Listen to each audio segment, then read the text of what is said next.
Welcome to the penultimate CSMAC meeting, or the ultimate CSMAC? All right, so, well, it's the one before the end. So welcome to either the ultimate or penultimate CSMAC meeting.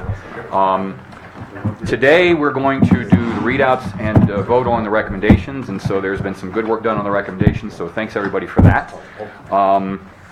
And I think what I'll do is I'll give Dave, Redl has opening remarks, and so without further ado, I'll pass it to Mr. Redl, who just flew in from Cheyenne.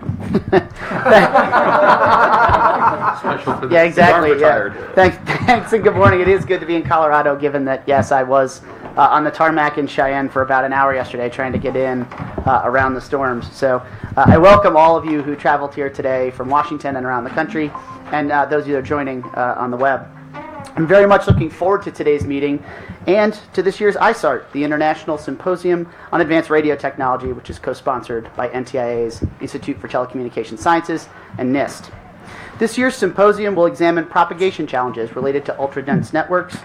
We all recognize the simple fact that our airwaves are about to get a lot more crowded. As 5G becomes a reality, new satellite systems are about to come online, and connected devices are even more widely adopted, we'll be asking a lot more of our spectrum resources. Today's meeting marks the end of another 2-year cycle of the CSMAC, and I want to congratulate and thank you all for the work you have done. I'm looking forward to hearing the reports on key band characteristics, 5G, enforcement, and spectrum efficiency.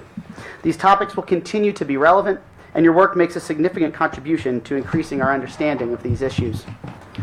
I'm looking forward to my first full cycle with the CSMAC coming up shortly. I'll be available and engaged with the reconstituted committee as it puts together the slate of questions for the upcoming term.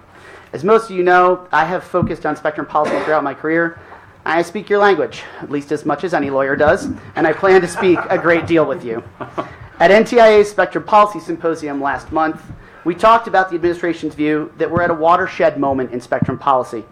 While it remains our first preference to make spectrum available for commercial services, the old paradigm of clearing out spectrum to make way for new commercial services is not alone going to get us where we need to be to meet our future spectrum needs. Our challenge going forward is to ensure U.S. spectrum leadership in implementing new technologies as 5G and the commercialization of space continue to make sure we benefit from the important missions of our government agencies as well, including those that support public safety and our national defense. At the symposium, I felt energy and enthusiasm about the future of spectrum policy in the United States.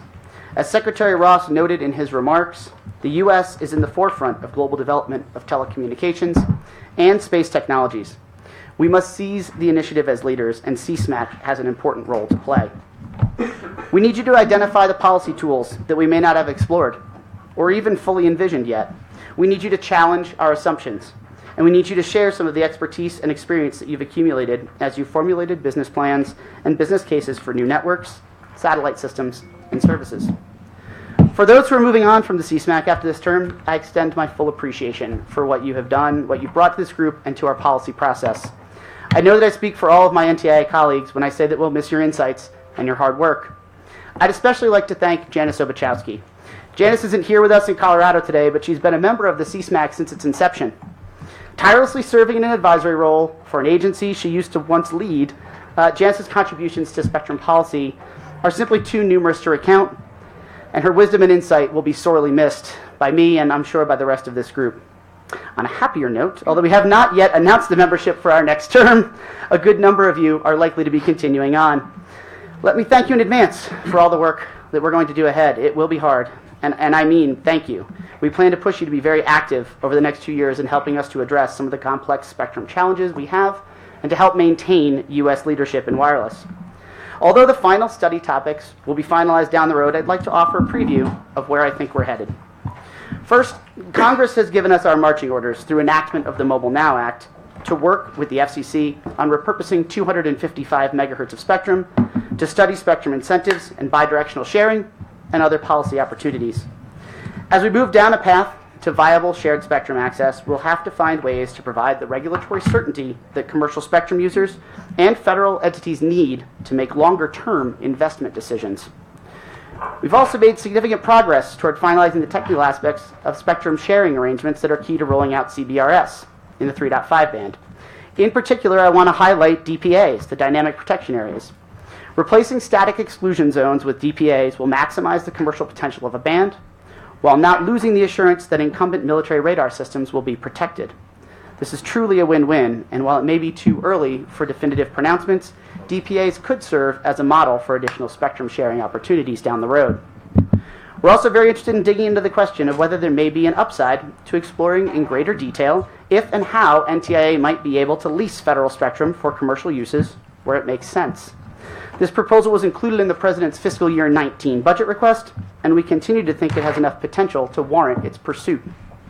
To a large extent, what Congress has asked us to do will dovetail with the approach the administration is taking to kick the tires on potential policy and regulatory mechanisms that can help us optimize spectrum access over the long term. I also believe that NTIA can tap into this committee's diverse expertise as we get closer to a 5G world, and we push the envelopes in terms of what America can do in space. Questions we need to weigh: what are the technical challenges in deploying communication systems and ensuring they can all coexist in an increasingly crowded and noisy spectral environment? How do emerging technologies fit into the equation of ensuring that all Americans have sufficient broadband access so they can participate in this incredibly connected future? There's no shortage of interesting questions for the next CSMAC to tackle, and I'm really looking forward to it. Finally, I'd like to take a moment to recognize the leadership and dedication of Paige Atkins, who's retiring at the end of this month. Paige's illustrious career has been defined in particular by devoted public service, both with NTIA and at the Department of Defense, in addition to her time in the private sector and in academia. Her absence will be deeply felt at NTIA. She has exhibited true excellence, professionalism, and perhaps most of all, a spirit of collaboration and cooperation in identifying and pursuing solutions to the problems we face. When we talk about moving beyond a zero-sum mentality toward win-win situations, in many ways, we're describing her legacy in this community. Both in my years on Capitol Hill and in the months that I've worked with Paige directly at NTIA, I've come to rely a great deal on her wisdom and guidance. And I know that we will all miss her, even as we wish her the best in a well-deserved retirement in sunny Florida. Thanks, Paige.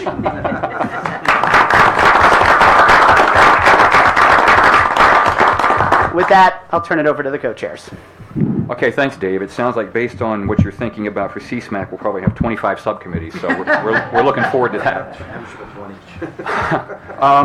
I'd like to just add my voice to those that are wishing Paige the best. I've really much enjoyed working with you. It's been very collaborative, and it's kind of nice to share this with somebody that knows a direction. Not that your predecessors didn't, but it's been very collaborative, and I very much enjoyed it. Janice Obachowski is also leaving, and I look at her as the grande dame of CSMAC. And so we've really enjoyed her input and guidance and wisdom, and I hope she can carry that into her future. Larry is also going to be leaving, so thank you, Larry, for your work, and give a little. But I put my application in, so. See how that turns out. It's a little too early. Yeah, exactly. It's only an application. So with that, Larry, do you have any comments? No, some at the end. I'll have some at the end. Okay. Let's do the roll call. This is Janice. I just wanted to say thank you to David and to you. It's been a joy. Thanks, Janice. It's good to hear your voice. Yep. Okay, so let's do the roll call. Let's just go around. Start with Carl and go around. Carl Povolitis, AT&T. Tom Dombrowsky, DLA. Charlotte Rath, Verizon. Rick Reeser, Raytheon. Brian Tremont, Wilkinson Barker. Mary Brown, Cisco. Bob Weller, National Association of Broadcasters. Julie Knapp, FCC. David Redl, NTIA. Larry Alder with OneWeb. Mark Gibson, Comscope. Paige Atkins, NTIA. Mariam Sorond, Dish Network. Chris Wiesler, Facebook. Michael Calabrese, New America. Andrew Roy, Aviation Spectrum Resources. Mark McHenry with Shared Spectrum. Carolyn Kahn-Miter. Dennis Roberson, IIT, and Roberson and Associates. Paul Colazzi, Colazzi Consultant. Okay, and the CSMAC folks that are on the phone, could you all try to weigh in, not at once? Weigh in. Well, Janice, you got something to say. Thanks, Janice. Paul Mineskevich, CTAA. Mark M. Llewellyn for John Deere. Paul Mineskevich, CTAA. Great, Paul, we got you twice. Good. Is Dale on? Okay, is Donna on? Donna Bethea? I'm just going to call names. Mark Crosby, are you on? Should be.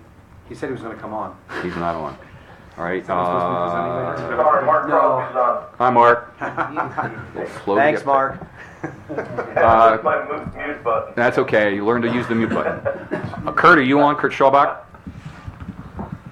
No, Kurt. And then Jennifer. Jennifer, you on? You got a question? No, she wasn't Well, she wasn't sure. She wasn't sure. Okay. All right. Okay. Now, let's go quickly around the room, if we may, starting with you. Jordan McMahon, contract support for Dono CIO. Whenever Alders, Dombrowsky, CIO. Wanda Covington Ragsdale, Chief of Naval Operations. Elvira Pierce, NMSC. Tom Taylor, DoD CIO. Julie McHenry, NTIA. Rebecca George, NTIA ITS. Dave Reed, NTIA. Tom Kidd, Office of the CIO, Department of Navy. Doug Kirkpatrick, Airline Communications. Joe Evans, DARPA. Brian Stella, Aerospace Corporation. Zay Heidelberg, Aerospace Corporation. Gary Mack, Facebook. Bruce Norway, Naval Service Warfare Center, Dahlgren. Carl Cucci, Department of Energy, Office of Spectrum Management. Saurabh Gupta, Dish Network. Stephen Modu, Dish Network. Derek Club and NTIA. Ann Weigel, NTIA. Keith Grimben, NTIA ITS. Bruce Jacobs, NTIA on details from FCC. Jay Jahan, Green Technologies. Chip Urquidis, Kelly Ryan Warren. Kevin Rump, Align. Raghuram Subramanian, NTIA. Bob Martin, Alliance Science Contractor. Byron Barker, NTIA. Okay, that's it. Wow, there's more people that are guests here when we're not in D.C. That's I interesting. think it's about the location. Yeah, it is. Okay, a few things on logistics. So we're going to be voting on recommendations today. So those CSMAC members that are on the phone, just make sure when we do the votes, you pay attention. The other thing, for those that are following at home, Raise your hand. for those that are following on the video, all the documentation is available on the NTI's website under Spectrum Management CSMAC. Dave put it all up there. Everything's there, so you can follow along at home if that's where you are. The other thing, finally, is to thank everybody for being here. We're going to be gathering tonight. I think it's at 5:30, right? It is. Thanks to Brian, by the way, for a hoedown for Janice. So. Hoedown? Well, not a hoedown, a gathering. But you can dance if you want to. For Paige. For Paige. What did I say? Janice. Janice. Well, we'll celebrate Janice in absentia. You can toast Janice. Or you can toast In Janice. absentia. Or roast Janice. At Emerson's on Pearl. On Pearl. Emerson's on Pearl, yeah. I think that's it. I want to recognize Julie. Welcome, Julie. Thank you. That's all I have. So without further ado, let's go to the Spectrum update with Paige. Thank you. And thank you to everyone for the kind comments. And thank you, Janice, for your time and supporting our agency. Thanks to Mark and Larry for kicking this off and setting the stage for a good discussion today. And Larry, thank you for your time as co-chair as well. I want to also thank David for his opening remarks and really charting the course for this group, so it will continue CSMAC's relevance and importance, not only in the next cycle, but for years to come. And you have to believe me, and I know you do, that I'm leaving you in great hands with David at the helm of NTIA, as well as the ongoing leadership with Peter Tanhula and Steve Molina at the Office of Spectrum Management. So as traditional, and for the final time for me, I will take this opportunity to provide a short Spectrum update to cover some of the activities and accomplishments since our last meeting, not just for the agency, but for the community at large. And then I'll turn it over to Julie, who will continue that update from an FCC perspective, and then we'll wrap up and turn it back to the co-chairs to get to the meat of the discussion today in terms of the subcommittee and the committee's recommendations. So many of you were present or perhaps watched the webcast of NTIA Spectrum Policy Symposium, which we held June 12th at the National Press Club in DC that David mentioned earlier. And this really was an opportunity for our leadership to emphasize how important spectrum policy is to the administration, to NTIA, and all of us within this community. We also heard from a panel of experts that represented a real cross-section of the community, including the White House, the Commission, the agencies, and industry. It was a great discussion from my perspective, though I did moderate the panel. And we were very pleased by the level of participation in this first symposium that we held. not just in terms of the panel, but the attendees. It really exceeded our expectations. And I think the event showed that there is a keen interest in how spectrum policy is evolving to meet the demands and opportunities of this rapidly changing technological landscape, as well as the market growth that we're seeing. And there was consensus that though we've made tremendous progress over the last few years, and I can't emphasize that enough, we've made tremendous progress, that we need to chart a course toward a new, comprehensive, and sustainable national spectrum strategy to ensure that we continue to meet the growing needs for spectrum access, not just for commercial users, but also critical government services. And the development of this strategy will no doubt be informed by all of the great work that CSMAC has done over the last few years. But your job is not yet done. CSMAC will continue to play a role in shaping how a future national spectrum strategy might unfold. And as we in NTIA work with our partners, including the Commission, the agencies, and industry, we will continue to look to CSMAC in particular to provide an expert voice from industry that will inform what we do moving forward. So we are still finalizing our approach, and this is collectively finalizing our approach to developing this strategy. But we expect, again, CSMAC to have much to contribute on its development and implementation. So I thank you in advance. Meanwhile, Congress has given us a full plate of activities, including Mobile Now, that David mentioned earlier, and that we discussed at the last meeting in terms of the elements of Mobile Now. Much of this work involves close collaboration between NTIA and the Commission, and we are actively working not just with the Commission but the agencies to develop and implement a work plan to ensure that we can respond to the requirements and the provisions of Mobile Now. Now, fortunately, we have a strong foundation of this collaboration and working together on these kinds of issues. And the Mobile Now work will actually dovetail very nicely with ongoing efforts in such areas as spectrum repurposing and incentives. So we've got a head start, so to speak, but there's a lot of work left to do, and we'll rely on CSMAC on an ongoing capacity. In terms of ongoing work, we continue to support the preparations of the groundbreaking Citizens Broadband Radio Service, CBRS, which David also mentioned earlier. And I won't go into the DPAs, however, I can't stress enough what this could mean to us in the community, just demonstrating a tremendous tool in our toolkit for sharing in the future, and particularly dynamic sharing. For the Spectrum Access System equipment, or the SAS equipment, we, and I'll say ITS in particular, are now working through software verification and validation process ahead of certification testing. And once that verification process is complete, and we've worked through the remaining bugs and glitches, ITS will collect that data and hand it over to the Commission for Equipment Certification. The FCC, meanwhile, plans to carry out additional work and initial commercial deployment and field testing, and I'll let Julie talk to that when he fills in the voids from a Commission perspective. With regard to the environmental sensing capability, we are preparing, and again, ITS is preparing a pre-certification process for equipment providers, which will allow them to work with us to ensure their systems will meet the requirements and the standards. And after the actual testing occurs, again, ITS will collect that data and transition it to the Commission for certification. And as they've done throughout the CBRS implementation process, the Commission will continue to work closely with NTIA as well as DoD in the process to review that test information, the certification information. And our goal is not to play gotcha. It really is to ensure we have clear certification standards and testing processes and transparency. So we're all in this together, and we all want it to work. So that's really the intent. And we really want to smooth out any bumps that may occur along the way, because they will occur. And I know Julie will echo that comment.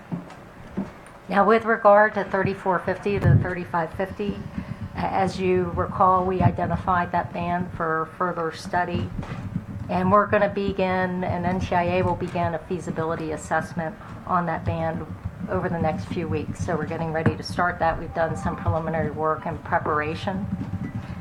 We plan to leverage the successful approach that we collectively employed in 3.5 gigahertz, which involved a joint interagency working group. And in this case, again, it will be predominantly the Commission, NTIA, and DoD, in particular on the government side.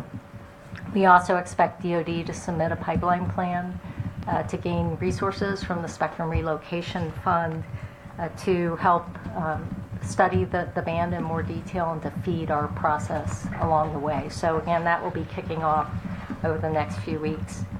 But we have to be careful to note that though some characteristics, or that some of the characteristics in the 3450 to 3550 band are significantly different from 3550 to 3650. So there's no predetermined outcome or quick fix, so to speak. We need to study the band and see what methods can be used for sharing, for instance. But we do hope, again, that we can leverage the collaboration and the problem-solving processes that were established for 3.5 to apply to this band as well. Now I'll let Julie address in more detail the FCC's recent work looking at other bands related to mid-band spectrum, like 3.7 to 4.2. It's safe to say, however, mid-band has had increasing attention lately, and we're supporting the Commission, and the Commission is supporting us as we look at mid-frequency or mid-band spectrum going forward. Similarly, I'm sure Julie will talk about spectrum frontiers and horizons. We continue to work with the Commission in preparation for upcoming auctions and continued progress on the proceedings. There's also some overlap between the domestic frontiers bands and some of the bands being studied in the millimeter wave for broadband wireless services at the International Telecommunications Union, or the ITU, as part of our preparation for the World Radio Conference in 2019. Some of the federal agencies have been conducting studies as part of the ITU process.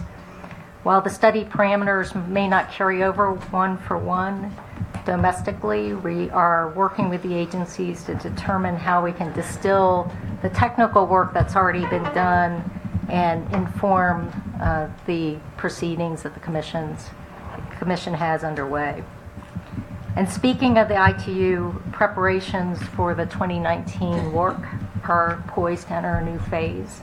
And this is very important as we ramp up for preparations. The conference is November of 2019, so it's a mere 15 months away. The various ITUR study groups and working parties are winding up their technical studies of systems potentially impacted by the Work 19 agenda items. And this includes Task Group 5.1, which is the group studying the potential for introducing terrestrial broadband wireless services into the bands between 24 and 86 gigahertz in ITU Speak, agenda item 1.13. And it's a very important agenda item for all of us in this room and for the United States. So from here on, the United States and other countries will begin finalizing positions and proposals for agenda items going into the conference preparatory meeting early next year and the work. And as part of that process, CTEL, which is our Americas regional group, held a meeting in its work preparation group last week in Mexico to consider several regional proposals for the conference. And the United States is working hard to reach consensus with our regional partners on as many of the agenda items as we can, and that's a critical step to our success going into the conference in 2019. Now, taking a slightly different twist, as many of you are aware, the administration and the Department of Commerce has a keen interest. Rebecca! There goes my... That's a nice touch. Well, there's no They've taken a keen interest in space, satellite systems. NTIA is supporting the Department of Commerce as it works to implement the provisions of the President's Space Policy Directive Number 2, which calls for creating regulatory conditions to promote U.S. space commerce. A key component is a report on how U.S. spectrum policies can help to improve global competitiveness of the U.S. space sector. This is certainly something that we feel is integral to our mission, and we'll be working in partnership with the Commission as well, and we welcome the chance to contribute to the administration's focus on space industry. And again, just a collaborative effort in this area.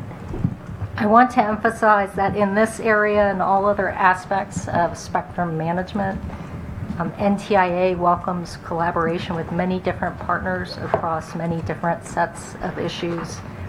As all of you know, most of what we do involves balancing the viewpoints of all stakeholders, and I talk about that probably incessantly.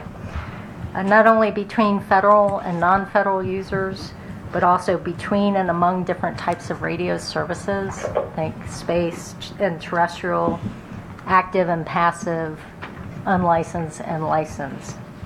And as I have said many times in many forums, this cooperation and active balancing of views and interests is the best way to make progress, and sometimes the only way to make progress. It's not an easy balance, but one that CSMAC can continue to help us maintain, because it's absolutely critical to get to where we need to go. So as I conclude my last Spectrum update, I want to thank each of you for your wisdom, hard work, and recommendations over the past months and years. Your work has been impressive, and your support has been truly valuable to NTIA, Department of Commerce, the nation, and to me personally. CSMAC has been the embodiment of the values of hard work, collaboration, and compromise that have led to so much technical and policy innovation over the years. And that work ethic and spirit of cooperation will be very much needed in the future to continue to address America's spectrum access needs. I will truly miss working with all of you. I am humbled and honored to be part of this process and to be part of this group. But as I said up front, I'm very confident that I'm leaving you behind great leaders and in good hands with, again, David as well as the OSM leadership. So thank you very much. I'm happy to take questions before I turn it over to Julie if anybody has any questions. I'd like to just make a statement while we're here in Boulder that you mentioned the SAS and ESC testing, to just acknowledge the work of Rebecca's team, Keith. It's going well, and we're learning a lot, and we're going to get it done. And largely to the collaborative effort that Rebecca's led. So thank you guys for your work. I know it's been rough, but it's happening and it's working, so thank you. Okay, without any questions, I'll turn it over to Julie. Can I make a real brief statement first? First, I apologize for the tightness of the room, but we are webcasting the CSMAC over in the larger room if anybody needs to spread out. So. We've already shuffled many people over there, so that's good. Thanks, David. Yeah. It's brought us all closer together.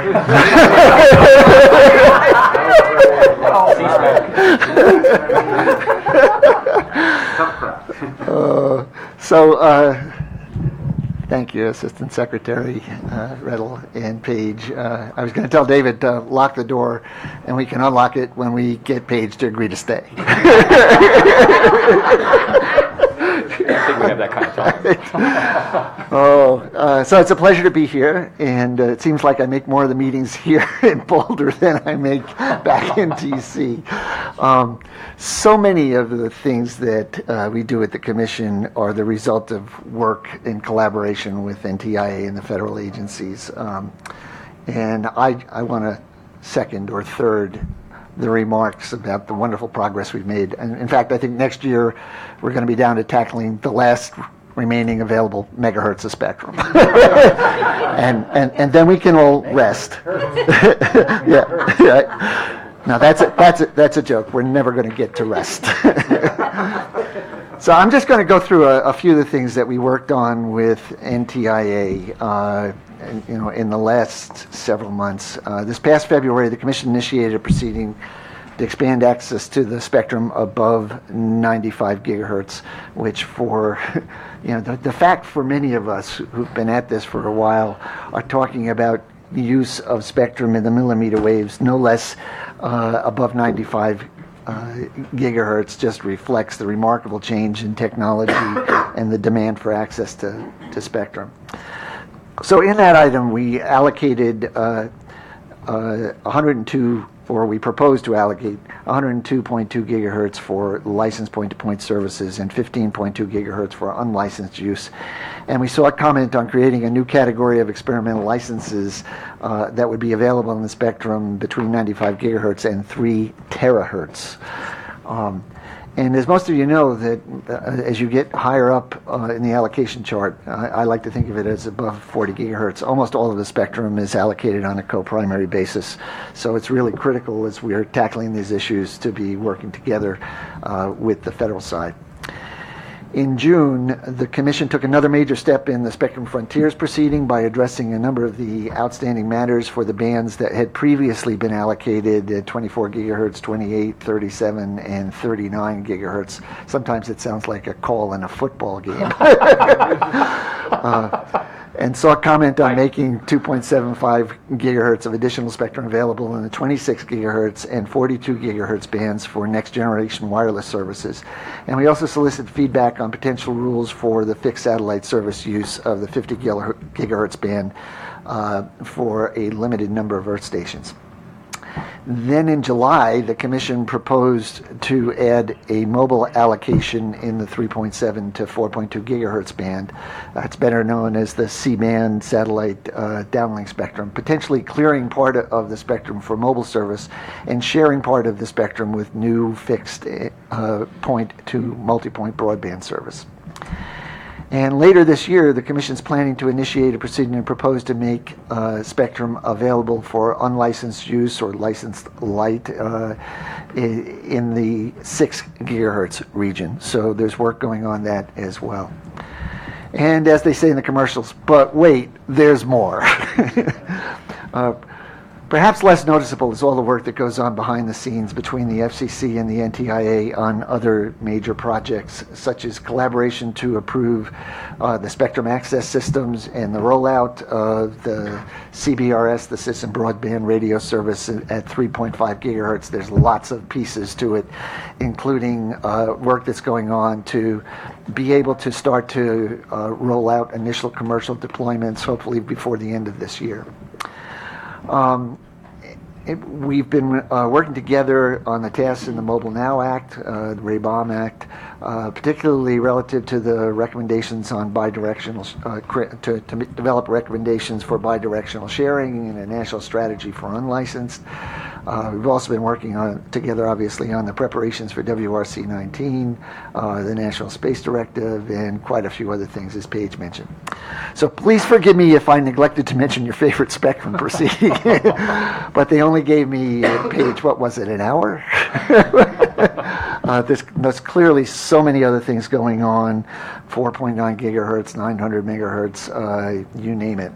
And we're working quite a bit on satellite, making spectrum available for new wireless satellite broadband systems as well. So there's a lot going on across the spectrum allocation table. I'd like to say a few words about coordination between the CSMAC and the FCC's Technological Advisory Council, or TAC. The FCC and NTIA have liaisons for each group, and I think it's particularly important that the two groups collaborate on certain topics. Both the CSMAC and TAC have been doing work on 5G, and there's bound to be information that's gathered on each side that would be valuable to the other, so that we're all pulling together in the same direction. And both groups had made recommendations relative to enforcement. The NTIA, working with the FCC, had held a workshop with the federal agencies focused on what we termed as interference avoidance and mitigation and resolution, and we're having discussions on follow-ups to that. So that work is not forgotten. There's actually things going on behind the scenes there as well. And there are certain topics where there's shared interest for both the federal and non-federal side, such as spectrum for unmanned aerial systems and the spectrum implications of advances in antenna technology. In those cases, even though we may not have identical overlapping work groups, the information is probably useful to pass across the work between the federal and non-federal side. And I want to thank Dennis Roberson for his leadership on the TAC, and we've had other members who've either been formally part of the CSMAC process that are on the TAC that kind of bridge the work between the two. And lastly, I'd like to thank Assistant Secretary Redl and Paige Atkins for their support in working through all of the above. If it wasn't for their terrific work and the ability to work through some very difficult issues, we couldn't accomplish nearly what we did. So thank you. And I'd be happy to take questions too and pass them on to Paige. So any questions for our distinguished guest, Julie? Wow, this is what being in Colorado does. It takes advantage of being Colorado airs. I'm going to make a comment. Yeah, go ahead. So thank you, Julie, for your partnership and the Commission's partnership. It's been invaluable. But I also wanted to mention that as we think about the next cycle, and as David thinks through the priorities from an NTIA standpoint, let's look at opportunities or you look at opportunities for potential collaboration and synergy with the TAC, and if it makes sense, maybe have a collaborative topic or area to address collectively. So just think about that as we move forward. If I could add to what both Paige and Julie have said on that note, and David, I've been talking about this. This is a perfect time to do that because often the cycles don't match up very well. Yeah. So we're right in the middle of a cycle for CSMAC when TAC is initiating its next round of activities. But this time we're pretty close because we're finishing up here and we'll start a new cycle in January. So this is an ideal time for CSMAC and the TAC to, in fact, come up with collaborative activities where you sing and I'll dance and we can get that kind of synergistic activity. So just pile on what you've both said already. And I'd just like to say thanks to the Commission for your work in 3.5 gig. We're learning a lot, and it's been fun.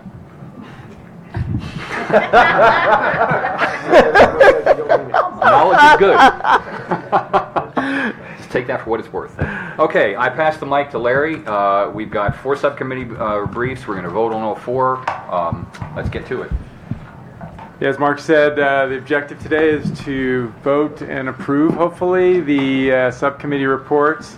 We will note if there's modifications or anything. Before we get into it, we have a decent amount of time for discussion on each of these matters, so feel free to weigh in. That's the purpose of having the whole committee.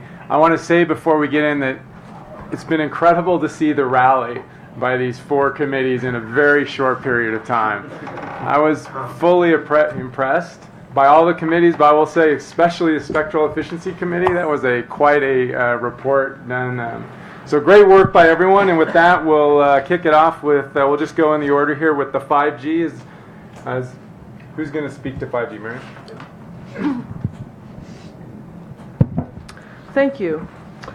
So on the 5G subcommittee, I first wanted to thank Rangam for all of his assistance, which we could have not come up with these recommendations without his assistance. I also want to acknowledge Amy Sanders and Bob Denny, who have supported, but Rangam, thanks a lot. Also the subcommittee members, thanks for the participation and the input. So basically, what we started out is we got an NTIA draft for a proposed sort of interaction with the standards development organizations, or the acronym of SDOs that I will be using. And originally when we received this, we started to put some comments in, and we also came up with a short-term plan because the NTIA actually, has their 3GPP membership, so that would have been an avenue that they could have started immediately, so not to hold up anything. We came up with a very short-term recommendation, and that was the participation, obviously, at the SDOs for monitoring purposes, and also informal engagements with not only the industry but other interested parties. As Dale's pointed out, we just cannot focus on industry alone. There's other groups that would be interested probably to participate in this engagement. So it was, the short-term plan kind of said, reach out to consortiums and existing sort of bodies to be able to gather input. But we knew that that is not a good long-term plan. A good long-term plan needed a little bit of a more formal and transparent process. So our final recommendation came through talking to various entities to be able to establish this formal recommendation. We reached out to the FCC, the FCC is obviously interested in going along what was mentioned right now to collaborate on this formal engagement. And let me just, before I get there, backtrack to say the reason why the formal engagement and the transparency is needed is for several reasons. One, for the NTIA to be able to collect input from various groups. Two, to actually submit questions or ask, what is needed for spectrum sharing. So it has a multi-purpose sort of engagement. So we actually tried to see what's out there that could be utilized and did not go into creating new concepts like, for example, if you look at public safety, NIPSTIC was created, requirements came there, then ITS implemented it at the 3GPP standards. We really truly believe that it could just be kicked off as the final recommendation points out, without having to create a new group or a formal portal for this engagement. So, now going back to the FCC. The FCC is obviously interested to participate, but they do want to see a more formal process, or maybe sort of a concrete framework, and they're ready to engage and understand how the NTIA and FCC collaboration could be done through this process on getting SCO changes or implementations. We had several discussions with the ITS. The ITS group, specifically Andrew Thiessen, is their resident expert group on standards. They've done a lot of work, but primarily their public safety requirements that they implemented in 3GPP was really an excellent job. They have resources and knowledge and know-how, not only on the technical side, but also on the process and the framework, because standardization bodies, each one of them have their unique characteristics which make things very hard to implement. So just kind of show up and say, I have this cool idea, it doesn't work that way. So that knowledge and know-how is pretty valuable. So through the several engagements with ITS, understanding how the FirstNet requirements were done, we got a very good idea of how this could be done in sort of the 5G recommendations.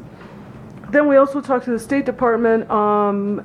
We engaged in, because just sort of advice seeking of frameworks or portals. Interestingly enough, the State Department came back and said, well, there's ITS, and they already have portals for engagement. Then finally, we talked to ATIS, which is an industry forum, and the reason why ATIS was significant is because ITS has, through ATIS, created a place where they could actually have an industry collaboration or framework. So there's an existing working group over there that this could be done through. It is called the WTSC RAN group, and ITS is very familiar with that, so that could be actually a liaison initially, and other liaisons could obviously be created after discussions with the FCC and other entities. So based on these discussions, and also, we reached out to the various standards groups and IEEE and 3GPP and to understand, basically their frameworks. But after all, we recommended that ITS should lead the SDO work and utilize ADIS as a means to collaborate with the industry and other stakeholders, academia, civil societies, public interest groups. And we believe that that would be a pretty good process to actually implement what's needed to enable sharing in 5G. And finally, I think on future work, because we started out with a draft plan by the NTIA, we did not want to leave that hanging. Once, if NTIA decides to move forward the CSMAC recommendations, then obviously we can come back and help the NTIA with the drafting of that document, going into much more levels of details of what is obviously presented at this very high level presentation, and come up with a document that could be shared with the FCC or other interested parties to move forward. So we recommend that as a future work for the CSMAC subcommittee of 5G. Thank you very much. That's it. Questions for Mariam and the 5G committee? No questions? I have a question. So this is not an area I was deep on, but did you actually list out the standard development organizations? Because I know there's many. Was there a recommended list of ones to participate in? Well, if you look at the 5G subcommittee history, we had one white paper, then we had another document. So as part of the initial work, there's a lot of work that went out to listing out all the standards organizations. So I think I would refer everyone back to that white paper. So we didn't want to, bring up that once more. But there are numerous. I mean, you could get lost in the SDO. So it is also a matter of picking and choosing what is the most effective, and what is needed. 3GPP and IEEE are leading, but there's also all the other organizations that's listed in the white paper. So there's an opportunity from all of them. But they're sort of the two leading bodies that are defining the industry standards on a global scale.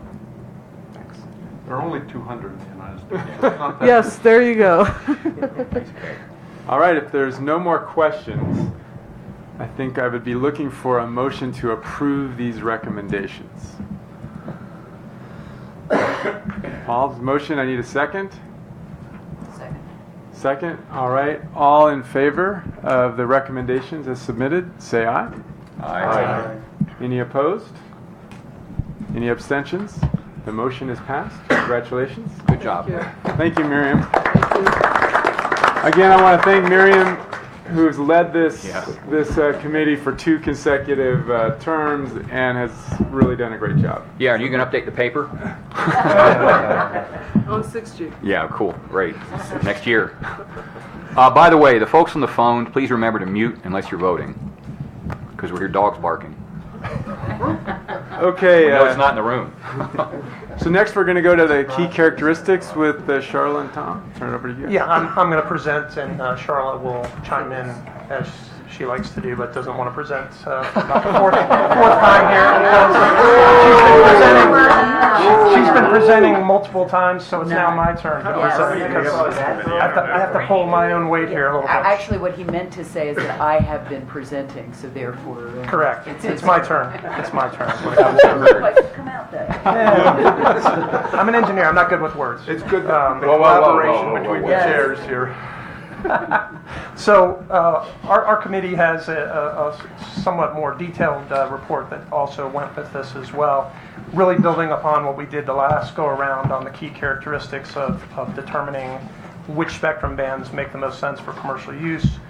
We had a very active committee this time and tried to get everybody engaged, and frankly, I think Charlotte would agree with me. We had a lot more engagement this time and a lot more help from the rest of the committee, so very much appreciated to the other subcommittee members. But we're just going to focus on the sort of 7-slide deck presentation that sort of gives the high-level overview of what we came to work on. And as you see on slide 2, we have the list of the subcommittee members as well as the NTIA liaisons, a very large group of subcommittee members. But if we go to the overview slide, which is labeled slide 2, we were asked to develop a methodology to help NTIA assess federal bans for sharing. So we had already come up with sort of the key characteristics, which if we go to the next slide, labeled slide 3, which was the question, in the last go around, so we had sort of 5 key characteristics. Number 1, propagation and coverage. 2, capacity. 3, contiguity. 4, international harmonization / scale, and then incumbency issues. And what NTIA had asked us is, can you take those 5 things and sort of help game plan how we use those to look at different bans when we're actually analyzing them for commercial use. So the committee took that under advisement and worked through and came up with 3 different recommendations. If we go to slide labeled 4, which is recommendation 1, we've decided that we could take those key characteristics that we had defined and then apply them to each of sort of 4 band segments out there. The low band, the medium low band, the medium band, and the medium high or high band, if you will, chunks of spectrum, and then assign sort of priorities of those 5 key characteristics to each of those sort of chunks of spectrum, recognizing that this will change over time. This is a snapshot view of what it looks like today from the industry perspective. And then if we go to sort of slide 5, taking those sort of prioritizations for those 4 spectrum chunks, thanks to Carolyn Kahn, who sort of pulled this together for us, we created a decision tree, and in the report itself there's some more text that goes to that chart that's listed there in slide number 5. But in general, looking at the low band and seeing, what are the high priority items for the low band, what are the high priority bands for the medium low, what are the high priority issues for medium and high band, etc. And we think this will help as you're looking at different portions of the spectrum to sort of say, okay, when I'm first getting a chunk of spectrum, what thing am I looking for most importantly as a starting point before I move on? And if it fails there, maybe I shouldn't even look at this band for that particular use at all. If it passes that, then I can work my way down through the decision tree, if you will. So the recommendation generally is to take this sort of mapping and apply it to bands as they're looking at different bands that are potential for sharing or use by commercial interests. So that's the first recommendation. And the second recommendation came from, I believe, Mary Brown, which is a technology radar approach of trying to help NTIA to sort of keep abreast of what's happening out there in the technology field, in the commercial wireless technologies. So on a periodic basis, conducting a technology assessment with the vendors that are involved in the technology development. And really the goal is to inform with respect to what's happening in the Silicon area. So for example, one of the things we mentioned in the more detailed report is, we would have given a little heads up on millimeter wave becoming something well before the fact it actually became something, because there was a lot of work in the commercial industry before it became a federal government issue, if you will, in terms of looking at the different spectrum bands. So trying to give a sort of way of seeing what's coming down the road before it actually is hitting the government for requests and surprising anybody. So it's something that industry uses relatively well, and I think the danger that the subcommittee would note is that we don't think it's go down every single rabbit hole, but having the industry sort of direct 3 or 4 promising technology developments on a regular basis, maybe biannually or something of that nature, to sort of give an idea of things that are really far along in development that may have a lot of commercial applications. And then the final recommendation is looking to really engage with the private sector as you go down these paths.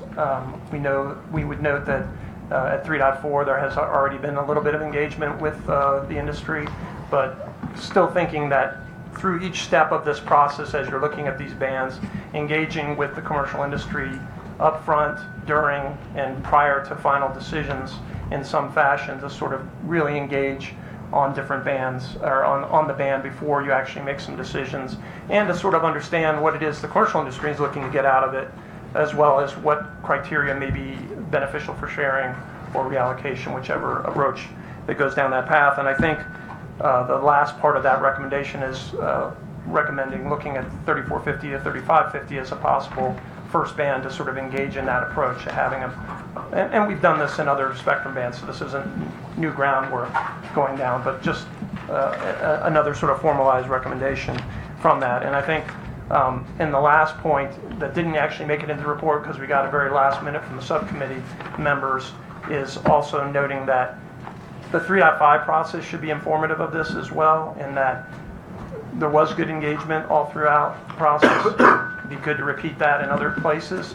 And also, one of the lessons learned at 3.5 was, at some level, and I think you're already looking to correct this at 3.4, is getting funding for DoD and the federal agencies up front to really look at these issues prior to getting into the soup, which is where we've been at 3.5 for a bit now, because there wasn't a lot of that sort of spade work done ahead of time prior to actually getting to the point where there actually is sharing among the federal and commercial users. So I think that closes what my formal comments. I don't know if Charlotte had other points you wanted to add as well. Just a couple of things that I would say is, one is just thanking the committee generally, because the first recommendation we really came out of the back and forth that we had in April and trying to create something that looked a little bit, more like a formal process, the decision tree.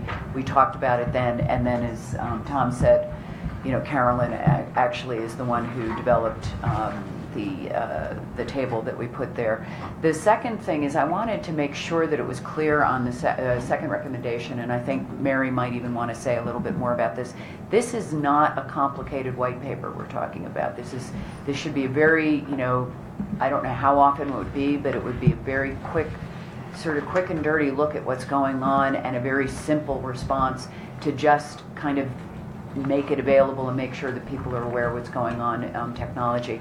It isn't supposed to be, add incredible burden. And in fact, it's probably to take things that, everyone within NTIA does already, but just put a little bit of a more formal structure on it so that there's actually a result. And then the third thing, which is sort of the opposite of what I wanted to say on the second recommendation, is, again, I think this already goes on, that type of coordination and discussion with industry, but I feel like sometimes it's actually industry driven. We know you're working on something, so we're going to come in and talk to you.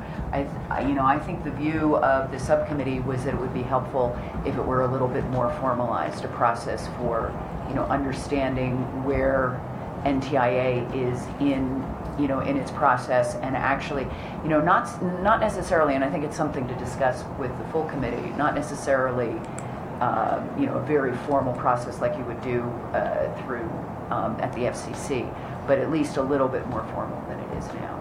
So I don't know whether you have any additional comments on top of mine. That's it. I'd just like to, this is Mary Brown. I'd just like to say just a word on the technology radar. So these are literally one-page concentric circles where technology that is about to be commercialized is near the center, and the stuff that's a little out there is at the edge.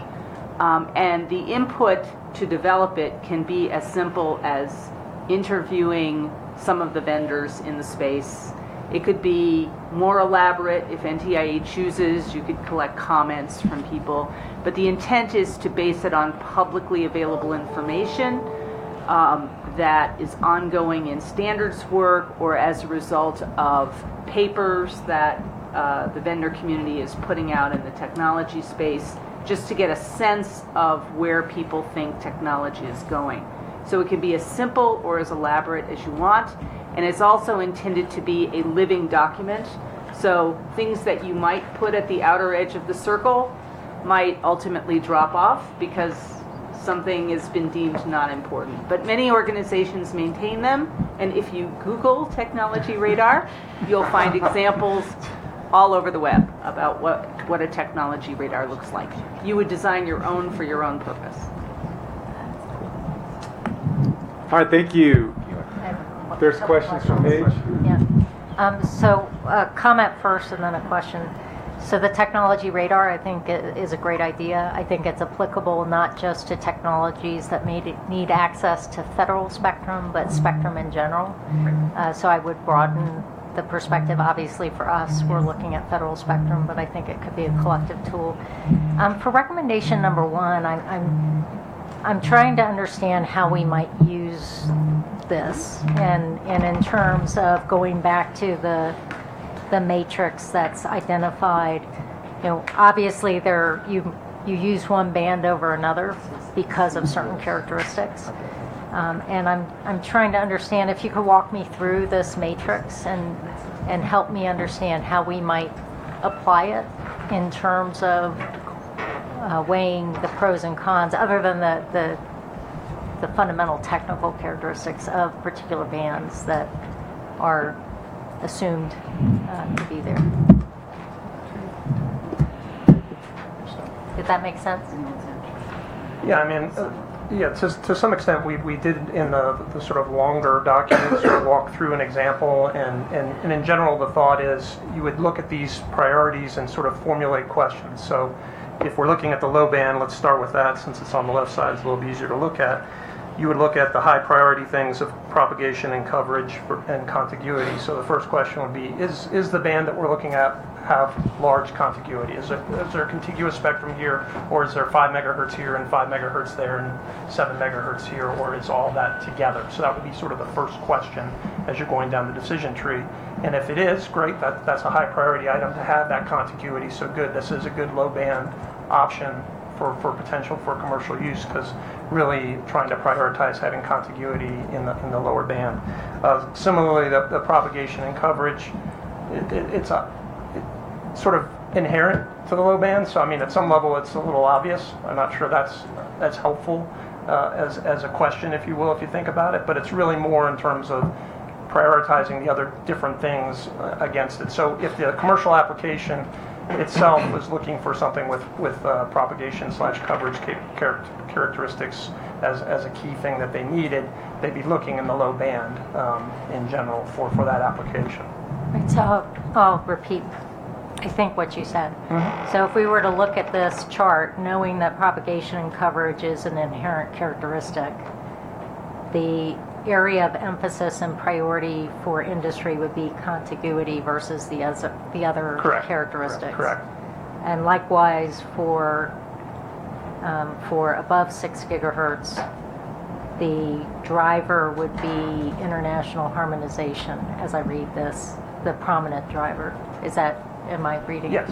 Okay. Yeah, and actually the note there is, if you go back and look at the paper, we put satellite in there because originally we were thinking that maybe, the international harmonization really is almost band specific, but there's some sense that in the high bands for satellite it becomes important. So we kind of went back and forth on that. But the as a criteria, global harmonization is probably one of the more difficult things to work in because it is so contingent. The other question I have is putting the high bucket above 6 gigahertz seems very broad. That's from the last Talking about 6 terahertz, right? And there's some distinct, if you look above 6 or above 24 or above 95, they're very distinct characteristics. So I just, the granularity, we may need to look at some additional granularity above 6. Oh, hey, Paul. Yeah, Paul had a question. Yeah, Paul Colazzi. So I'm going back to the matrix as well, because it's I'm trying to understand if the matrix is telling me this is the desire by industry to have certain bands, or if this is the applicability of that characteristic to associate it for sharing and should be looked at for sharing. Let me tell you the reason why. Generally, when I look at tables like this, it tends to remind me a little bit of about 10 years ago, 15 years ago, where we were looking for a lot of coverage capabilities and a lot of issues associated with cellular. Now the commercial broadband wireless technologies are not just into, I hate to say this, but it's not just mobile telephony, but it's a lot of other fixed wireless access and overlays and underlays and ground to air and the like. Sometimes high bands actually become very useful even for their propagation because you get array gain on both sides and it actually allows that out. So I was just wondering, am I misinterpreting this, or is it just something that we hadn't looked at in the sense of that the applications we're really looking at were more toward the more terrestrial, normal mobile telephony, or was this more broader than that and I'm just missing it? No, I don't think it's necessarily focused just on terrestrial, because we certainly have the satellite folks participating as well. So, but I will say it was not probably as broad as it could be, because we don't have representation from every sort of different industry necessarily in each area. But I think the way we looked at the matrix is, I actually think it's sort of both of the things that you suggested, which is, number one is from the commercial industry, which bands would be the most desirable for these particular characteristics, and how would you apply them if you're the commercial industry looking at the band? And then secondarily, on the sharing point, and if you look at the more detailed discussion, not just the pretty color chart, we actually talk a little bit more about how you would sort of divide and conquer, if you will, in terms of, if you're looking at sharing, you may want to go a little bit different direction than if you're looking at exclusive use of the spectrum as well. Okay. You got to. I'll just follow. The takeaway I got from reading, this is more of a comment than a question, was, and this was kind of, I think, from the very beginning, this was a really tough ask. Yes. And to come up with a methodology, giving the very diverse interests, as you mentioned, all the different things. And so that my takeaway is, given a tough ask, this is kind of what you were able to kind of come to. So that. Yeah. I think Tom just didn't want to say that for about the fifth time. But it was clear. It was clear. So in the context of, I guess you have two questions. In the context of propagation and coverage, did you consider propagation and interference? For example, higher bands and their ability for frequency reuse because of propagation limitations. Did that figure into your considerations at all? Yes. Where? Yeah, I mean, that's part of the sort of discussion and thought process was, okay, so when you're at the low band, obviously you're going to have a self-interference issue, so you're really looking at it more from a coverage standpoint, but from the high bands, propagation, again, to sort of Paul's question, it actually works out fairly well because you're not going to self-interfere, and therefore capacity becomes the bigger gain, if you will, from that particular chunk of spectrum from the commercial industry standpoint. And my other question was, going back to when you did your briefing, you mentioned another recommendation that wasn't in the briefing, which was to get money up front to do all of this. Is that going to be in your final report? We'll have to raise it with the whole subcommittee because we got it at the very last minute from one member, so we'll have to sort of discuss as to whether we should put it in there, but I don't see any reason not to put it in there. Okay, so we probably don't want to vote on that one. Yeah, we'll be just doing the ones as presented. And speaking of the final reports, you're going to have a final report? The presentation is the final. That's your report, okay. And then the other two, when you guys do your briefings, just let us know the status of the reports. So if they're not final, what Yeah, that's what I was going to say. So how does I think we can vote on the recommendations, but I think what we need to do is make sure that the full report gets presented to NTIA as the work of the subcommittees. Like we've already, the full committee votes on the report, I presume, via email then before we close out this CSMAC? Yeah, that was my question. That was the question. Yeah, that would be the way. Okay. Yeah, we can't submit anything to NTA without the full vote. That's well, the question is, does anybody have final reports left to make? I mean, I know you guys probably do, but do It depends on the conversations today. Does anyone? Because I thought the final reports were there. Yeah. I mean, So three of the four subcommittees, we have final reports unless they're modified due to. Okay. Yeah, no, that's. Okay. So what's the one subcommittee that's missing the final? 5G. No, they're not doing a report. They're just doing a presentation. She's got one. Okay, so we've got everything. So we got everything. We got everything. All right. So sorry to open that can of worms. No, but to your question, I mean, I guess. Yeah. And because we had it at the last minute, I guess the question is, how do we move forward on that, incorporating that into any final written report, and/or if it is technically, I would argue this is probably a fourth recommendation coming out of our group because it's very different than everything else we had here.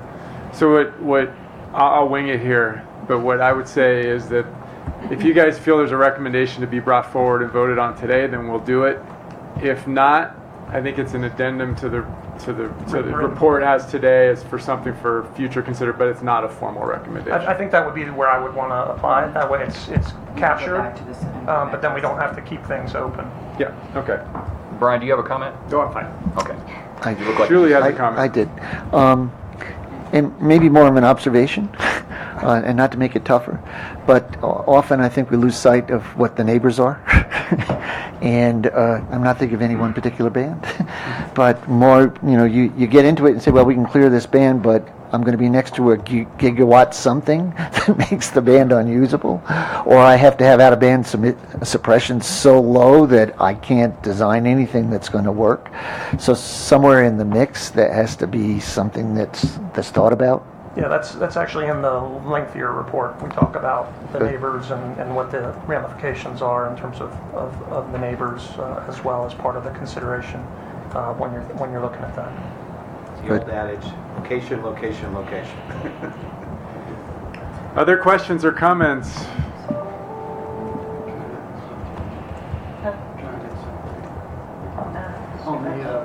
On your scoring, or how you're doing your coloring here, I think what would help us is a lot of those are attributes that would help us on judging the overall value for that band, what the potential value. Because one of the key gating items that we have to worry about is when we pick a band, we're trying to pick a band that will most likely become successful through our feasibility study to go forward. And one of the key things is does it meet that 110% rule, for the cost if we were going to relocate that spectrum? What kind of revenue would be generated from it to cover the cost of the equipment to be moved out? So one of the things is trying, and we've had Julia help us a lot on the economic side of it. But with those factors, if they were, going from green to yellow, what would be the percentage decrease in the value of that band based on that? And I know that's you just made the question harder. I didn't think that was possible, but yeah, you actually made it even harder, because that to me, is going to be very, very, and it's going to depend on the band. It's going to depend on when the band actually comes available, what the state of the technology is at that time. So it really needs to be addressed, sort of from my perspective, not with a color-coded key, but at looking at that specific situation in time. Yeah, and I'm going to be channeling my satellite brethren here, because we did talk about this in April as potentially one of the questions, and there was sort of an immediate response that, well, and you can think about it too in an unlicensed, that then puts the spectrum in a very particular use right away under CSEA. And I know there'd be people here who would argue that might not always be. It could be a function of it, but we sort of looked at it, and as a result of discussions last April, I think, when we put in the first decision tree, we just left that out. Rick, did you have a comment? I have one comment on recommendation. This is Rick Reese from Raytheon. The phrase "in accordance with the law" in a CSMAC recommendation just sounds kind of off to me. I was wondering if the CSMAC needs to be telling NTIA to do things in accordance with the law. I don't know. It's better than you don't want to tell them. Well, if we told them not in accordance with the law, or in total abrogation of U.S. statute, that might be worth saying. But I wonder whether that phrase is actually required. That could be just handled in a footnote. Maybe I ask the co-chairs what they think about that. I mean, I'm not, as a non-lawyer, I'm never really worried about the law too much, so. At least he didn't say as an engineer. He was. Be noted. Absolutely, put it on the record. He does work for a law firm, though, it's worth saying. Charlotte, do you have any comments? Well, y'all know I'm not a lawyer either. So we got no lawyers, that's great. But, I think in a way what that wasn't about is you make sure you do what's lawful. It was make sure you're sort of going back and looking at the law and looking at the components of the law that you would need to investigate as part of that. I really don't think that it was more directed towards like the the Mobile Now Act or other things like that that sort of direct what needs to be done type of thing, rather than saying follow the law, if you will. Yeah. So could we say something like, instead of in accordance, like consistent with? Would that be an appropriate amendment to the text? I turn to the co-chairs. Just a side comment. So when I read that, I read just a reminder not to break FACA. That's the way I read it as well. It was too. So I don't think it does any harm. I'm not a lawyer, but I don't think it does any harm. And for simplicity, I would recommend just leaving it. But I think that matters. all right, so I think we're going to leave. Final questions before we look for a motion to approve? Take questions from the gallery or no? I don't know. I have to. I don't think I'm allowed to. David is. No, I'm not Well, allowed you to. can make comments We can at the make end. comments at the end. Yeah. Sorry about that, but following the FACA rules and staying in accordance with the law. Check the box. We've done it. So I think we're looking for a motion to approve the recommendations as presented, along with the report as a supporting document. Do I have a motion? So Paul. I've got a motion. I need a second. Carl. All those in favor say aye. Aye. Any opposition? Any abstention? With that has been accepted. Congratulations and good work by the committee. Thank you very much. I know this was a tough question, as I mentioned earlier, and good job soldiering through. Just real quick, is anybody on the phone that either votes in favor, not, or abstains? I'm assuming that the phone... Be in favor. Okay. Unless there's an abstention or an objection, we'll Yeah. assume the phone is good. Good to hear that you're on the phone, Mark. So now the next topic will be enforcement. And we got Mark on the phone, but we've got Paul in the room, so I assume you're presenting, Paul? Well, yes, but we're going to start with my esteemed co-chair, Mark. Okay. I'll keep it brief. By the way, I feel like I'm there. I'm watching this on webcast, the live webcast. Y'all look really good. Thanks. Sorry about your eyes. I can't follow the slides, but I can. Slide 3 is our subcommittee members, and I want to thank everybody. Paul and I want to thank everybody for their participation, and at the risk of, this is always risky, but Mary Brown, Mark Gibson, Dale Hatfield, Rick Reeser, Dennis Roberson, Andrew Roy, and Bob Buller were significant contributors, and their guidance and input was very important. So thank you to all the subcommittee members. Our objective was, was not that many words, but it was difficult to get there, I think. And I think proof is that the amount of work we did, we were on version 11 when David Reed said, "Hey, you guys are done. Put a fork in it. Here you go. We could have kept on going, but we stopped. And just to give you a clue of the depth of our discussions, our objective is on slide 4, and there was some discussion that the automated interference prevention, detection, and resolution was not encompassing enough, and there was some discussion that literally to change that to detecting, classifying, identifying, locating, reporting, mitigating, and remediating. I couldn't come up with a good acronym for that, so we left it the easy one, IPDR.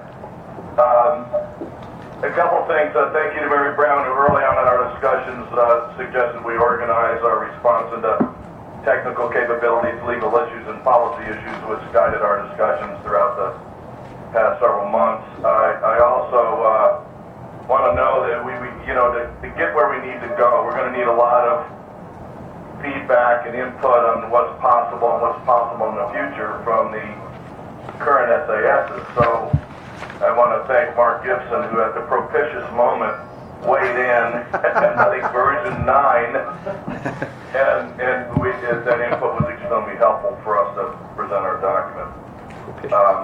So I'll just cover the major conclusions and then turn it over to Paul to conclude. I don't want to necessarily read these, but on slide 6, the ECS capabilities that's being deployed in 3.5, and there's some monitoring systems under development at AWS 3 are, presently perhaps limited in scope, but certainly seem to provide a foundation to create more sophisticated monitoring capabilities for interference protection as well as interference detection.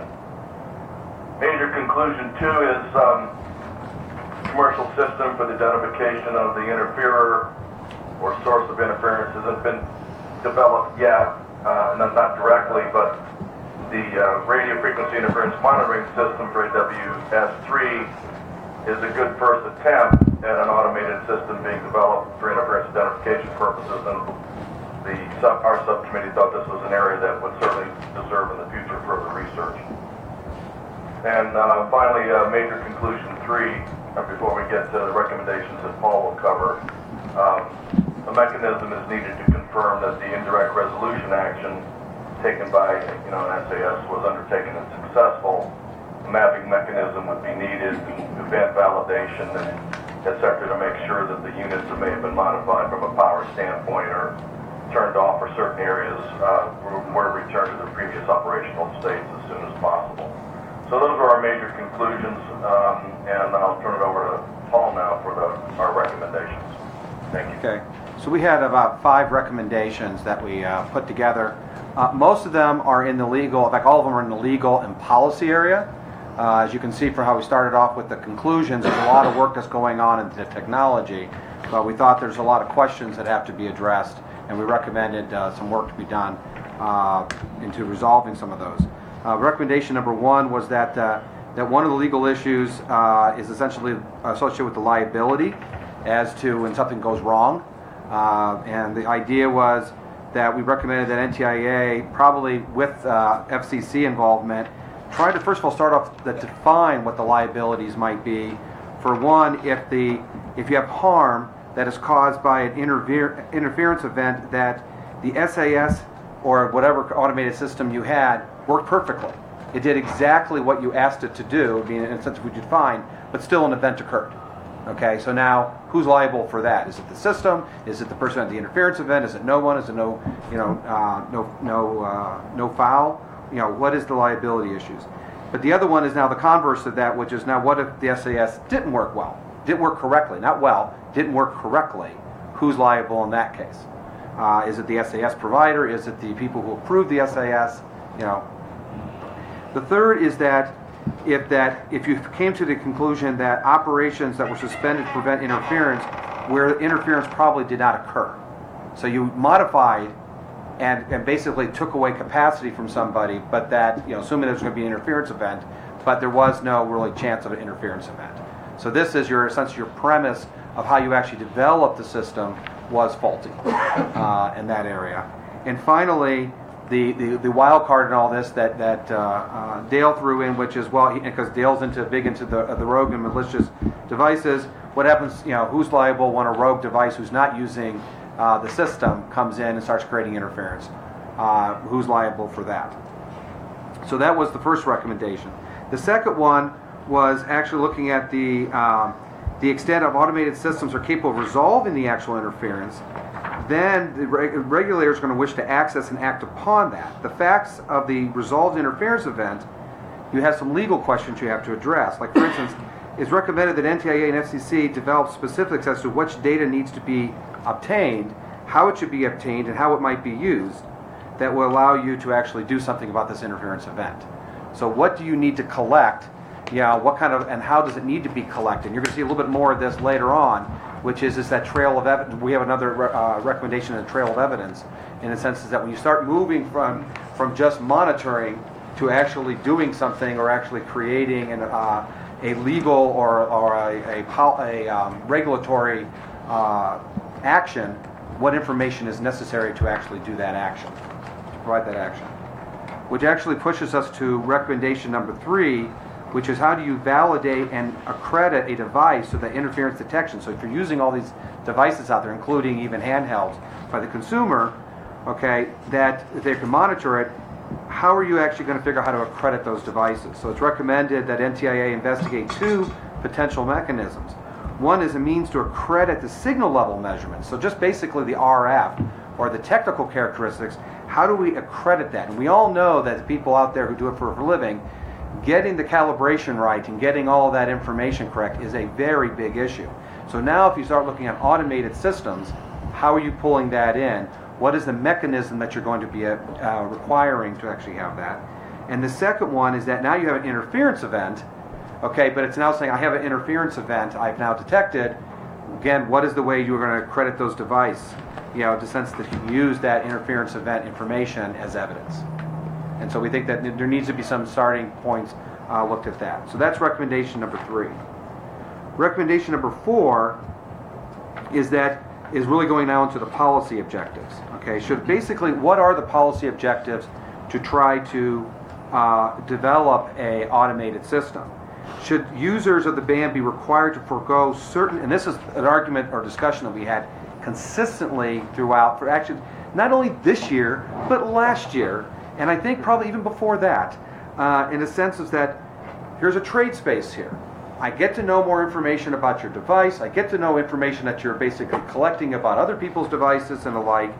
And that actually allows you to use the band more effectively, more efficiently. It opens up more capacity, but at the same time, you're foregoing some privacy. And so, what is the policy balancing act between privacy and the ability to have a safer spectrum environment or more access to the band?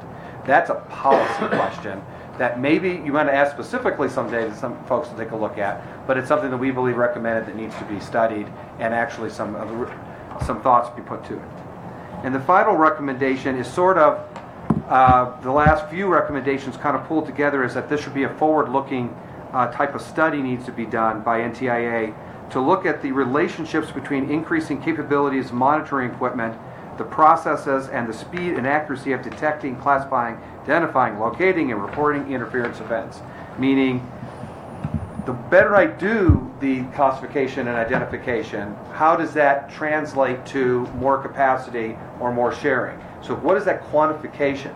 Because if the quantification indicates that if I do all this work, I'm going to get 1 megahertz more of spectrum over a gigahertz, then the answer might be, well, we all believe that there is going to be a big benefit, but we need to start quantifying that benefit. And that's what we thought as a recommendation, is a great study action that a couple of your groups could probably look at. The next one, which actually follows directly from the previous recommendation, what are privacy and other issues that are implicated by these increasing capabilities? What are those? Okay? And finally, the optimal trade-offs between that privacy and technology capabilities. At what point do we think we want to go to at the present time? And where do we want to kind of draw a line? And that's the recommendations. Any questions? Or comment? Actually, any comments from the group that were our colleagues? I have a question. Well, why don't we jump to Brian first? Okay. I guess maybe two things. On major conclusion 3, where you talk about a mechanism is needed to confirm that the indirect resolution was undertaken and successful. What's indirect about it? Well, it's indirect. You are not, when a SAS says to a device, lower your power by 3 dB, it's not lowering its power, it's telling it. That's an indirect action. The SAS is not having a knob that it knows that action has taken place. If I actually hacked the software and said, yep, did so, no problem, okay, you have So indirect means I'm not physically doing it. You're not physically doing it. You have no direct evidence that it is actually taken place. That the action is. So it's not that you did it, but you have to have direct evidence that the event has taken place. That is not necessarily true. The way it works in 3.5 gig is the SAS tells the device to do something, and then the device says, I've done it. Right. The SAS will know. The device has an option to say, I'm not going to do it, in which case the SAS says, okay, if you're not going to do it, you're not complying, and here's a shutdown. So there is a handshake back. So there's a confirmation message, but there's not a direct... The SAS, if your point is the SAS is absolutely not controlling the device, that is correct. Okay. That's the point. Okay, I see. Yeah, I was thinking about the role of government vis-a-vis enforcement. So that's what I thought the indirect part was. No. You're saying it's not that; it's the actual physical act of it. It's a technical issue. It's better. Okay, and then good question. On the overall capability, do we have any? This is my ignorance. Are there any examples of a federal government system or a commercial system or an international system internationally that has the capability that we describe that you're discussing in your recommendations? Which recommendation? All of them? Which is the capacity, the enforcement regime that you've sketched out, or at least that people should study. Is there someone who has done it, either in a private commons context or for a DoD band, or I'm just trying to think of... So I'm going to open up to the committee, but I personally do not know of any. That's why we think that's actually I believe that it's a very good area to get into and should be actually started to put pen to paper and some analysis. But I'll open up to the committee if anybody else knows of something that I do not know of. This is Bob Weller. As Paul says, enforcement has been a continuing area of direction from CSMAC. And last year in the 2017 enforcement report, we looked into the commercial capabilities, and we're frankly surprised at how relatively primitive they were, and that they were typically very technology specific. We tried to get information on federal capabilities, but we're told that that's not really something appropriate for the CSMAC to be getting information on. So, but I would emphasize one point from last year's report so it doesn't get forgotten, and that is an information sharing program or database needs to be established to help enable automated identification of enforcement or identification of interference sources and enforcement. If automated enforcement is going to happen, we need to get in front of it by understanding what's already been detected, classified, and identified. And this database should include contributions from both commercial and federal agencies. I'll follow up with what Bob just said, is that one of the things that happened last year in that report was saying there's a lot of lessons learned of people who are interference hunters. Remember, that was last year's request. Yep. And we were trying to say this database was, why don't we capture some of the ways they do it, so that way we can actually build a better foundation to do some of these things. I want to clarify your question. There is, as far as the committee knows, there's nothing like this yet that does everything the way the recommendations are. So there's really no, prior art we can look at. In the context of CBRS 3.5 gig SAS, there is an open collaboration or dialogue going on with the Commission about interference reporting and mitigation. There's a rule that requires the SASs to play a role in that. We're still working with the Commission, both the Bureau and OET, on exactly how we do that. And so there could be a point, at least at which that effort, interference mitigation reporting, is dealt with, probably not to this level, but at least at some high level. And in fact, we should have some clarity on that by the time we get into, or at least sort of out of cert. So there will be something there we could probably hang our hat on at some point. So the reason behind my question is that if it is indeed going to be the first of its kind in the world, I think there's value in at least asserting that it would be, because it makes people shoot at it if they have something that's close to it or they don't think it's the first in the world. It helps draw attention to it. Oh, yeah. And it also helps us appreciate the challenges that we face in trying to execute to this. So I guess that the spirit of the question was to try and own that, if that is indeed the case, that we think this is the first system of its kind that would be developed. The only thing I would observe is, to my knowledge, there's not something in the spectrum world, but there's lots of examples in the non-spectrum world. Yes. So what really comes to mind is automated enforcement. I think there's just a lot of parallels I think can be drawn on. So I'm going to turn to Michael, who had his hand, and then we'll come back. Yeah, Michael Calabrese. Recommendations 4 and 5 both focus quite a bit on a privacy trade-off. Can you explain what is the privacy concern? Because at least in the context of CBRS, each transmitter needs permission before it transmits for a very discrete short amount of time. So I'm just wondering what it is that we need to know that would implicate any privacy concern at all. In the sense that it's just about, isn't it just about transmission, where you are, what power? I mean, or do you need to look at the content of what they're sending? If you want to do the more sophisticated techniques to find out location, identification, and alike, usually look at more detailed structures of the waveforms, and so therefore some people look at that as you're looking at the interior of the waveform, and then there's a privacy issue associated with that. It's also asking that if people are using if you're asking people to use their phones as being detection devices, then you're actually asking to get access to information that they have collected on their personal device, and so there may be a privacy issue there. So we weren't trying to assert that we know of all the privacy issues, but as soon as you start collecting more details, and depending upon how far they go, you gotta remember, engineers love to, I can locate that within a meter if you just let me take a look at all of the bandwidth and all of the content in there, and I can actually correlate a lot of things. So the idea was, at what point do you start drawing a line and say, I don't need to know them within a block. If I know them within 10 square blocks, but I don't use the internals of the waveform, okay, I do a better, I'm not as good enforcement, okay, but I have I have not as much of a privacy issue because I'm not extracting any of the internals, okay. And the converse, I'm just making this up as an example, and then, or do we want to get to the point where we can pinpoint people to that area? Like, for instance, can I send a message to the carrier and says, could you ping that device so I can listen to it?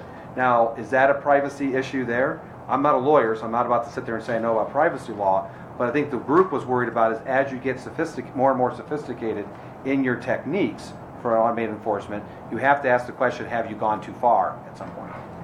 Yeah, you This could is go Mark, too far. Go ahead, Mark. Mark Cross, if I may.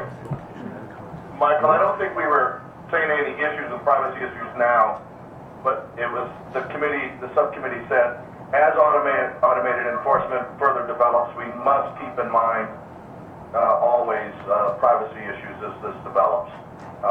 It almost needs to be an integral part of the discussions. I think that's why it was an issue for the subcommittee. Okay. All right, Tom. So I thought the recommendations are great, but it looks like a whole lot of work and a whole lot of effort. And the question I had is, you guys talk about funding for any of this in any shape or form? So, I mean, I can see there's commercial interest here, I can see there's a government interest, but, so, and I'll just throw out some examples since I've now thrown a little bomb out there, but, was there any discussion of maybe SRF could be used, given that 3.5 is an auction ban, given the fact that this could then lead to other sharing, that could then lead to other auctions? This sets the groundwork for having enforcement so people have certainty before they participate in an auction. Therefore, you should be able to use SRF funds to help stand up some of these studies, some of these databases, and frankly, the commercial industry also benefits from this too, so maybe there's a commercial funding piece that can be worked here. I just didn't know if you guys had any discussion about that. I thought it was clearly law firms that are working in this area. Yeah. Makes sense. Out of their personal funds. Yeah, makes sense. Yeah, makes sense. No, we didn't actually look into the funding areas, but in a personally, I believe that you're going to have a little bit of a spiraling effect that you have to get started somehow. So does the government get started initially to say this is actually worthwhile because we're seeing the benefit in a little way, which actually will beget trying to get funding, using some of the funds to actually get the more details, which would beget, using more bands, which would beget more investigations of the technology for automation. So the idea is, I think one of the first steps that has to have is, if I have this, does it make a difference? I think can be done without a large amount of effort, in a sense of getting at least that pen to paper to do some, it'll be crude, it'll be coarse resolution, but you might be able to get some ideas and then try to do a spiral development. Or, but we did not really look into the funding. Okay. Mark Crosby again. Tom, good question. That wasn't one of our questions, but it would be a good one on a go-forward basis, because I always ask who's paying for this. Gibson's not going to pay for it, right, Mark? He's not going to pay for it. Wait a second, he just raised his hand. He said he was going to do it. I saw the hand raised. I raised my hand in support of Mark's point. Thank you very much. It's a great question, and I think it's a great follow-up question for if this subcommittee continues, and how we're going to pay for all of this. No, Tom, we didn't have the time to get to that particular point. That'll be in Rev 53. Miriam, you had a question? Go ahead. No, go ahead, Mariam. All right.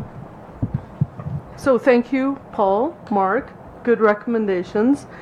I am curious, I guess more concerned about looking at the objective in your recommendations, the relevance of the RFIMs on AWS-3. Because this just doesn't seem to fit in any context of what the objective or recommendations are.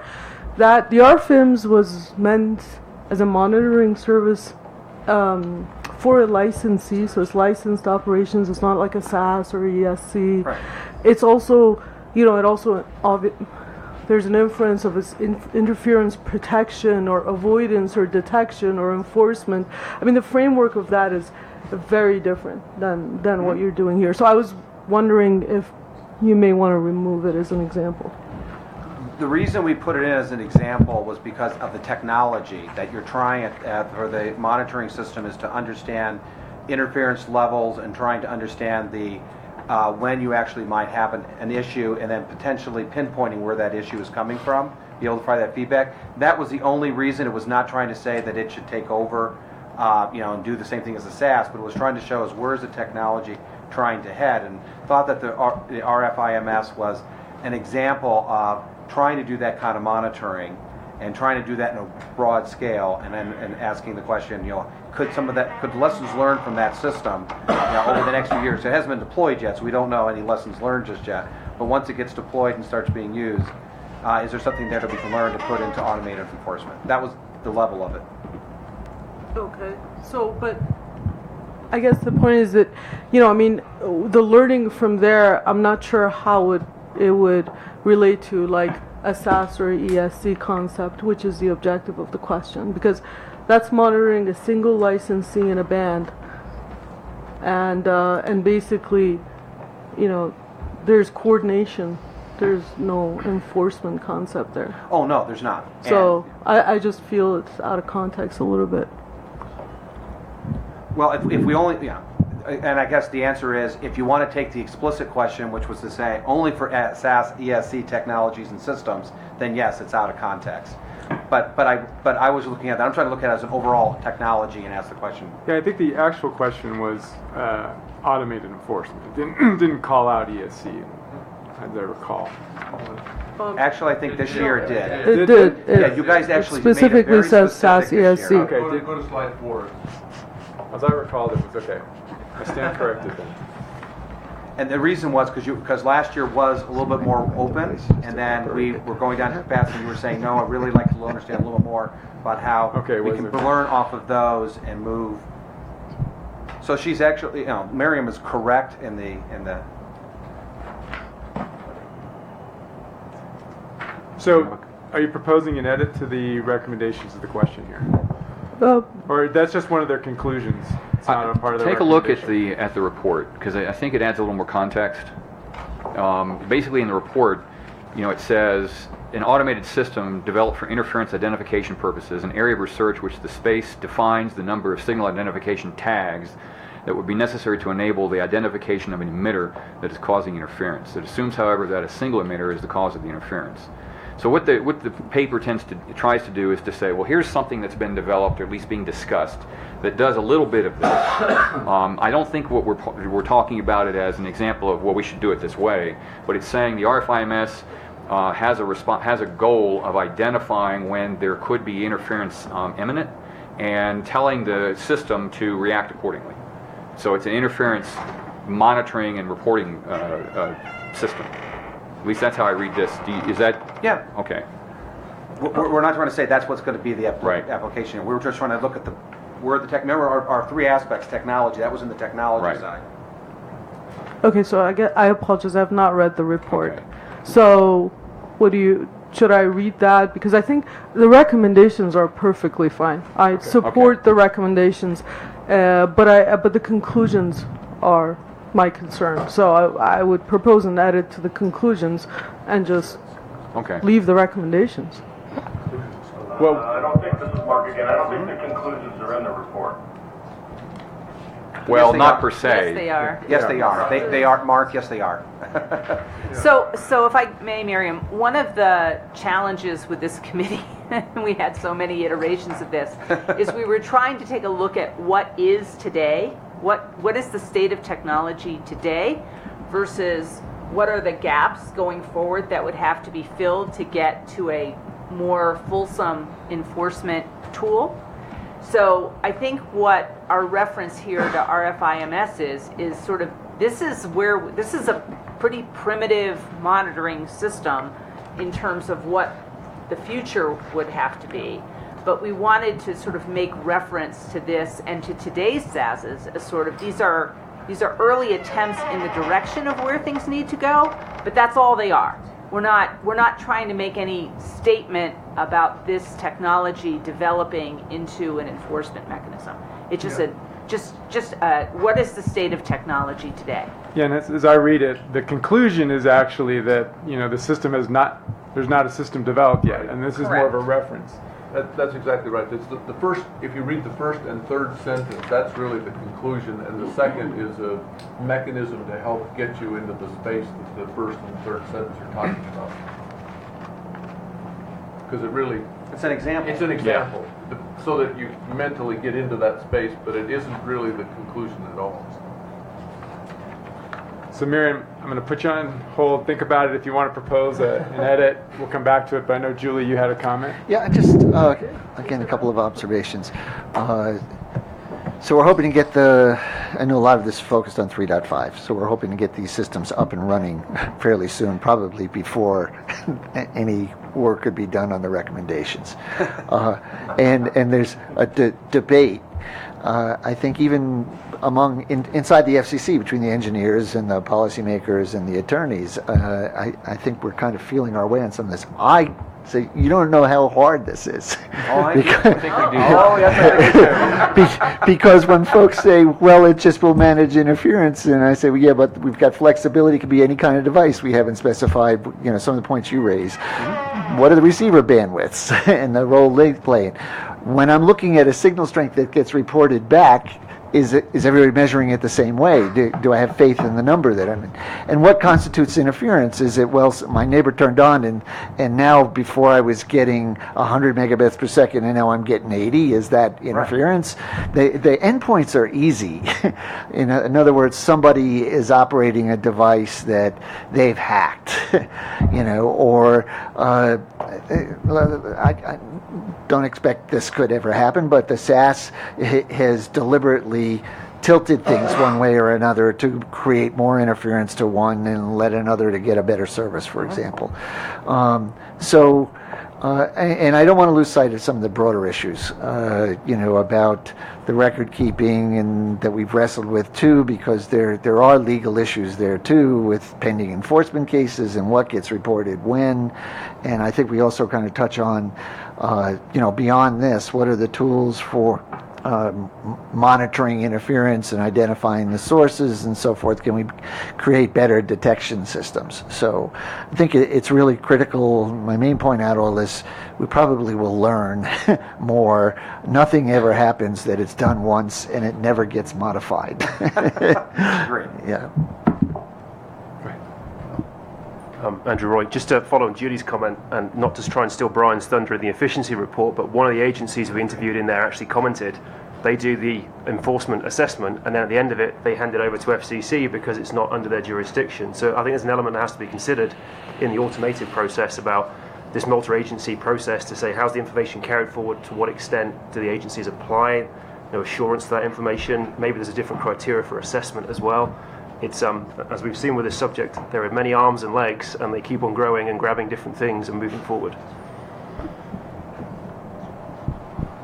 Other questions or comments? I'm going to go back to Mariam then to see if you want to propose a change or are comfortable with as is.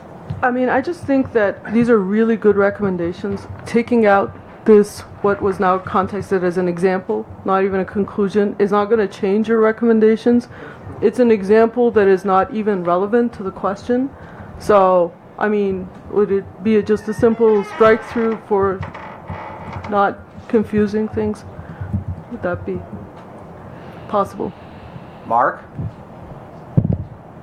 The recommendations are probably more critical than the conclusions. I'll defer to the full CSMAC.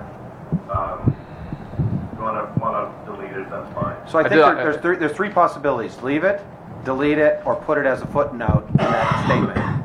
My concern about deleting it is, Brian made a comment earlier about, is this being done anywhere? And I think if we don't mention something like this, maybe we need to caveat better, something like the RFIMS, which is something like it, maybe not to the level we're saying in the paper. It looks like it's an incomplete work. So, is there a modification? I think the concern is exactly that it's not something like it, right? It's not, the RFIMS is not an ESC or a SAS. Is it, that's the concern. Mary, could we just put a introductory clause that would say, although not a SAS EMC, comma, the radio frequency measurement system may be a first attempt at. Sure. I think maybe that would work for you, Paul? That's fine by me. Okay. Mark? Works for me. Although not, okay, got it. although not an Yep. ESC or whatever all the acronyms are. Yep. Comma. All right, with that, I think I'm looking, unless there's any other questions, one last call for questions. Folks on the phone, questions, because I know sometimes it's hard to get them in when you're on the phone. Hearing no questions, looking for a motion to approve the report as modified. So moved by